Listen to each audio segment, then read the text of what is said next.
இங்க ஜெய் கில்லர் யாருன்னு கண்டுபிடிக்கிறான். இருந்தாலும் கில்லரோட முழு பலமே அவனை பத்தின எந்த ஐடென்டிட்டியும் வெளியே தெரியாம இருக்கு. அதை உடைக்கிறதுக்காக டெய்லியும் கில்லர் இறந்து போயிட்டாருன்னு சொல்லி நியூஸ் பேப்பர்ல ஆடு கொடுக்குறான். அப்படி ஆடு கொடுக்கறதுனால நியூஸ் பேப்பர் படிக்கிறவங்க கில்லரை பார்த்தா அவனுக்கு கால் பண்ணுவாங்கன்னு நினைக்கிறான். ஜெய் நினைச்ச மாதிரி ஒரு வயசானவர் கால் பண்ணி இறந்திருக்காருன்னு நீங்க போட்டோ போட்டிருக்கீங்களா, அந்த நபர் என் வீட்டு முன்னாடி நிக்காருன்னு சொல்ல போலீஸை கூட்டிட்டு ஜெய்யும் அங்க வரான். அவங்க வந்த உடனே கில்லர் அவங்கள ஷூட் பண்ண அதுல ஒரு போலீஸ்க்கு அடிப்பட போலீஸ் அவங்களோட டீம் இறக்கி அந்த வீடை சுத்து போடுறாங்க.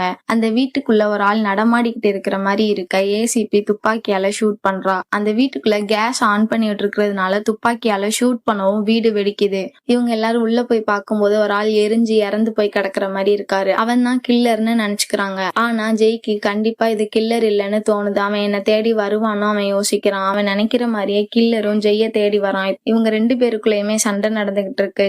ஜெய் கில்லரை சண்டை போட்டு ஜெயிக்க முடியாதுன்னு தெரிஞ்சு அவனை டைவர்ட் பண்ணி அவன் குடிக்கிற தண்ணிக்கு பதிலா கெமிக்கலை மாத்தி வச்சிடறான். அதை தெரியாம குடிச்ச கில்லரும் அங்கேயே இறந்து போறான்.